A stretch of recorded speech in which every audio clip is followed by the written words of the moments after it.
But I don't want you to get sick. Don't worry. I never catch the flu.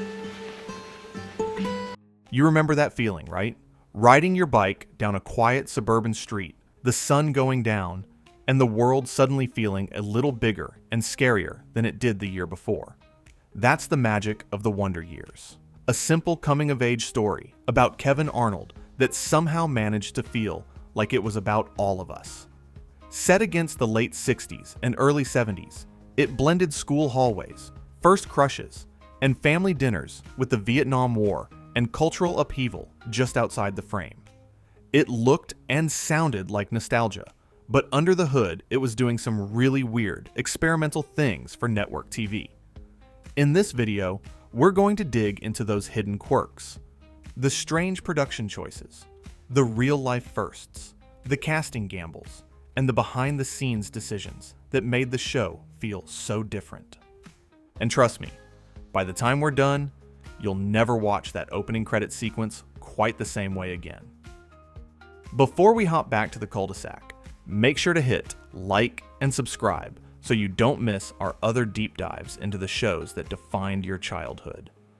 Now, let's roll the projector on 15 weird facts about the Wonder Years. 15. The town you knew, that never had a name. One of the strangest things about the Wonder Years is something you might never have noticed. Kevin's hometown never officially gets a name. It feels like a generic suburb in the late 60s, but that's exactly the point. The creators designed it as any small town, USA, a place that could stand in for wherever you grew up, or wished you had. Most of the show was filmed in Southern California, but the production team went out of their way to hide obvious landmarks. No famous skylines, no easily recognizable signs, and nothing that would pin the Arnolds down to one specific state. That's why the streets, school, and houses feel familiar without ever being truly identifiable. By stripping away the exact location, the show became more about feeling than geography. You weren't just watching Kevin's childhood. You were watching a stylized version of your own, whether you lived in Ohio, Texas, or 2 blocks from a strip mall in the San Fernando Valley. 14. A Super Bowl kickoff that changed everything. When the Wonder Years premiered, it didn't quietly sneak into the schedule. It debuted right after Super Bowl 22 in January 1988, inheriting an absolutely massive audience. Networks usually save that slot for big comedies or flashy events, not a gentle nostalgic dramedy narrated by a grown-up version of a kid you'd never met. But within minutes, viewers were hooked. The combination of Joe Cocker's gravelly cover of With a Little Help from My Friends, the grainy home movie footage, and Kevin's awkward misadventures made the show stand out from everything else on TV that night. The tone was slower, softer, and more introspective than the loud commercials that had just aired. The reaction was so strong that the show was renewed almost immediately, despite its first season being just a handful of episodes. It even snagged an Emmy for Outstanding Comedy Series right out of the gate. Not bad for a show that, on paper, sounded like a risky nostalgia experiment. 13. Kevin Arnold almost looked very different. It's nearly impossible to imagine anyone but Fred Savage playing Kevin Arnold, but casting Kevin wasn't a done deal from day one. Fred came in with some heat thanks to his role in The Princess Bride, but there were real concerns behind the scenes. Was he too young? Could he carry a series that leaned so heavily on subtle expressions and emotional beats instead of punchlines? Casting directors reportedly saw other kids who were funnier or more polished, but Fred had something harder to define, that mix of wide-eyed innocence and simmering frustration. He looked like a kid who could be picked last in gym class one day and accidentally crush a girl's heart the next. Once he read opposite Danica McKellar and the chemistry clicked, the decision became much clearer. But the fact that the show came this close to having a completely different Kevin is one of those weird almosts that could have changed the entire tone. Swap out that one performance, and the whole series might feel more like a sitcom and less like a memory. 12. A record-breaking Emmy nominee in middle school. Fred Savage didn't just play Kevin Arnold. He made TV history while doing it. At just 13 years old, he was nominated for an Emmy for Outstanding Lead Actor in a Comedy Series, making him one of the youngest performers ever recognized in that category. While adults saw a precocious kid on screen, the industry saw a serious actor anchoring a very unusual show. This kind of recognition came with its own weird pressure. Behind the scenes, the writers and directors were suddenly aware that they weren't just making a sweet family show. They were building something that critics were dissecting. Fred's performance had to balance real childhood awkwardness with the emotional depth of the adult narration echoing over it. For Fred, it meant juggling schoolwork, shooting schedules, and the surreal experience of being treated like a seasoned pro in his early teens. That Emmy nod locked the Wonder Years into a strange space, a kid's show that was never really for kids, held together by a kid who had to grow up on camera in front of millions. 11. Kevin and Winnie's first kiss was real. One of the most iconic moments in the entire series is Kevin and Winnie's first kiss in the pilot. The sunset, the awkward silence, the heavy weight of childhood shifting into something new. It all feels incredibly real. And that's because, for Fred Savage and Danica McKellar, it actually was.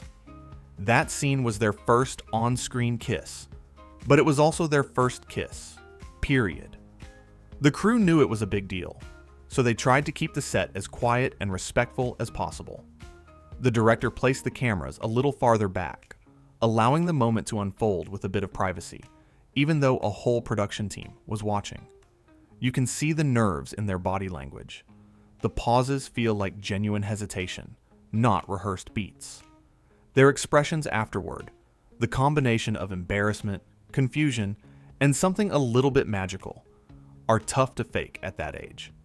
It's one of those rare TV moments where the line between acting and real life completely blurs, and the show is better for it. 10. Daniel Stern's narration was often a last-minute save. But the thing is, that was all we did. Maybe it was happening too fast. The voice of adult Kevin is so smooth and perfectly timed that you'd think it was written and recorded months in advance. In reality, Daniel Stern's narration was often done in surprisingly fast, flexible sessions. As episodes were edited, the writers would realize certain scenes needed more context, a different tone, or a sharper emotional punch, so they rewrote the narration on the fly. Stern would come in, sometimes with little prep, and record those reflective monologues that made the show feel like a diary being opened. His delivery had to walk a delicate line. Nostalgic, but not sappy. Wry, but not cruel. Wise, without sounding like a lecture. Because so much of it was tailored to the final cut, the narration often ended up explaining not just what Kevin was thinking back then, but how he felt about it years later. That last minute, let's see what this needs approach is part of why the show's voiceover feels so natural, like someone flipping through their memory, stopping where it still hurts, or still makes them smile. 9. The show was shot to look like your parents' home movies. In the late 80s, network TV was getting sharper, cleaner, and more polished. The Wonder Years went the opposite direction. The producers chose to shoot on 16mm film, which gave the show a grainier, softer look that stood out from the slick multi-camera sitcoms of the time. That visual texture wasn't an accident. The idea was to make the episodes feel like old home movies, slightly faded, a little imperfect, and full of warmth. The blown-out highlights on sunny days, the muted colors of school hallways, even the occasional blur as kids moved through the frame all contributed to that vibe. As you watch, it feels less like a pristine, present tense story and more like someone projecting the past onto a sheet in the backyard. You're not just seeing what happened, you're seeing how Kevin remembers it. In a weird way, the technical downgrade made the show feel more authentic, and that choice influenced how countless later series thought about using visuals to signal memory and nostalgia. 8. The Arnold house is a real home fans still track down. For many viewers, the Arnold family's house is just as iconic as any character. The two-story suburban home with its tidy lawn and slightly worn charm looks exactly like the kind of place where neighborhood kids would gather before riding off on their bikes. And that's because it is a real house, a regular family home in Burbank, California, used for exterior shots. The interiors you see on the show were sets, carefully designed to match the outside, but also practical enough for cameras and lighting. Still, the exterior did a lot of heavy lifting. That front yard felt like neutral ground for arguments, crushes, confessions, and those quiet moments where Kevin tried to figure out the adults around him. Even years after the show ended, fans have hunted down the real location, sometimes posing for photos out front. Imagine living in a house where, every once in a while, strangers slow down just to say, "That's where the Arnolds lived." It's a weird afterlife for one very normal suburban home that just happened to become TV famous. 7. Wayne Arnold was based on a real big brother. If you had an older sibling, Wayne might have felt just a little too familiar. The constant teasing, the fake apologies, the accidental shoulder checks in the hallway. Wayne wasn't just written as a generic bully. He was inspired in part by co-creator Neil Marlin's real-life older brother. Writers mined actual family stories for Wayne's behavior, dialing them up just enough to be funny while still landing uncomfortably close to home. Jason Hervey leaned into that energy, giving Wayne a kind of casual cruelty that felt disturbingly authentic. But every so often, you'd see those tiny cracks. Fleeting moments where Wayne seemed almost protective or quietly proud of Kevin. That push-pull is what made him more than a one-note tormentor. You could hate Wayne for what he did, but you also recognized him. He was the guy who'd ruin your day, then threaten anyone else who tried to mess with you. That weird mix of menace and reluctant loyalty came straight from the controlled chaos of real sibling relationships. 6. Kevin grew up in real time. Plenty of shows about kids play fast and loose with time, keeping characters stuck in the same grade for years. The Wonder Years did something stranger. It more or less followed Kevin in real time. Each season roughly lined up with a new school year and the progression from the late 60s into the early 70s. As the show moved forward, so did history. The Vietnam War shifted from background news reports to something that cast a real shadow over the characters' lives. Cultural changes, music, fashion, attitudes filtered down to the school cafeteria, family dinner table, and local hangouts. The show rarely stopped to make a big speech about these things. They just seeped into the edges of Kevin's life. The result is that when you binge the series, you're not just seeing a kid get older. You're watching a country do the same. That slow, steady aging gives the show a strange realism. By the time Kevin is facing the end of childhood, the world around him feels like it's lost some innocence too. 5. Music rights turned the show into a licensing nightmare. One of the most distinctive parts of The Wonder Years is its soundtrack. Every episode is packed with period-perfect songs. The Beatles, Bob Dylan, The Doors, Joni Mitchell, and more. At the time, it made the show feel like a mixtape of late 60s and early 70s emotion. But behind the scenes, those choices created a massive headache. Licensing music for broadcast is one thing. Licensing it again for reruns, home video, and eventually streaming is another. The sheer volume of popular songs used in the series made it extremely expensive and complicated to re-release. That's why, for years, fans complained that they couldn't get proper DVDs or streaming versions with the original music intact. In some cases, episodes ended up with substitute songs in later releases, changing the vibe of certain scenes. Imagine a key emotional moment you remember perfectly, but the song is different. That's one of the strangest legacies of the show. Its commitment to period music helped make it unforgettable, but also made it unusually difficult to preserve exactly as you first saw it. 4. The school got some weird, experimental camera moves. for a show that feels so straightforward. The Wonder Years quietly played around with visual storytelling, especially at school. Some episodes used long hallway shots, cramped locker angles, and peeks through classroom windows to put you directly into Kevin's anxious middle school headspace. One memorable stylistic touch is how the camera often lingers in places Kevin feels trapped. Behind locker vents, at the back of the classroom, or just outside groups of other kids. You don't just watch him feel excluded or embarrassed. You see it from his vantage point, squeezed into these odd frames. While it's not a full-on shot entirely from a locker gimmick episode, there are extended sequences where the point of view feels like you're stuck right there with him, peering out at a world that doesn't quite make sense yet. For a supposedly simple family show, that willingness to get weird with camera placement helped sell the idea that we were looking at the past through the eyes and limitations of a kid. 3. Future stars hid in the background. Rewatch The Wonder Years today, and you start spotting familiar faces popping up in the background like a strange celebrity. Where's Waldo? Before they were big names, actors like Juliette Lewis, Giovanni Ribisi, and David Schwimmer all made appearances on the show. At the time, they were just guest stars, classmates, older kids, or side characters drifting through Kevin's orbit. But because the show aimed for a grounded, naturalistic style, their performances feel less like stunt casting and more like real people passing through your life for a moment. There's something weirdly fitting about that. The Wonder Years is all about how certain faces blur in your memory, while others suddenly jump into focus years later. Seeing future stars show up in roles they probably thought were just small gigs mirrors that idea. You didn't realize you were watching future Hollywood regulars.